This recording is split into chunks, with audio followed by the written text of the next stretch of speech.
అక్కినేని నాగచైతన్య సమంతతో విడాకుల తర్వాత డిఫరెంట్ సినిమాలతో గేర్ మార్చి దూసుకెళ్తున్నాడు. కెరీర్ పరంగా పీక్స్లోకి వెళ్లాలని తప్పిస్తూ ఇప్పుడు పర్సనల్ లైఫ్లోనూ మరొకసారి ఒక ఇంటివాడు కావడానికి సన్నద్ధమవుతున్నట్లు తెలుస్తోంది.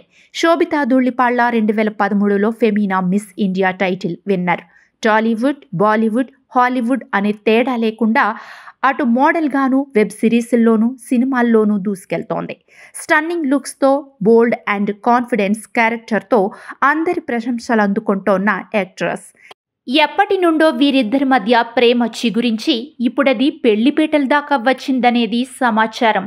నేడు నాగచైతన్య, శోభితా ధూళిపాళ్ల నిశ్చితార్థం జరిగింది. దీనికి సంబంధించిన ఫోటోలను నాగార్జున సోషల్ మీడియాలో పంచుకున్నారు. నా కుమారుడు నాగచైతన్య, శోభితా ధూళిపాళ్ల నిశ్చితార్థం ఈరోజు ఉదయం 9:42 జరిగింది. ఈ విషయాన్ని మీ అందరితో షేర్ చేసుకోవటం చాలా హ్యాపీగా ఉంది. మా ఫ్యామిలీలోకి ఆమెను సంతోషంగా ఆహ్వానిస్తున్నాం. నూతన జంటకున్న అభినందనలు. వీరి లైఫ్ సంతోషం, ప్రేమతో నిండాలని కోరుకుంటున్నాను. ఈరోజు 888 అనంతమైన ప్రేమకు నాంది అని నాగార్జున పంచుకున్నారు. ఈ వార్త ఇప్పుడంతా హాట్ టాపిక్గా మారింది.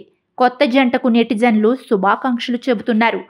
ఇరు కుటుంబాల ఆత్మీయుల మధ్య ఈ వేడుక జరిగినట్లు తెలుస్తోంది. కొత్త జంట చూడముచ్చటగా, ప్రేమానుబంధానికి చిరునామాగా కనిపిస్తుంది.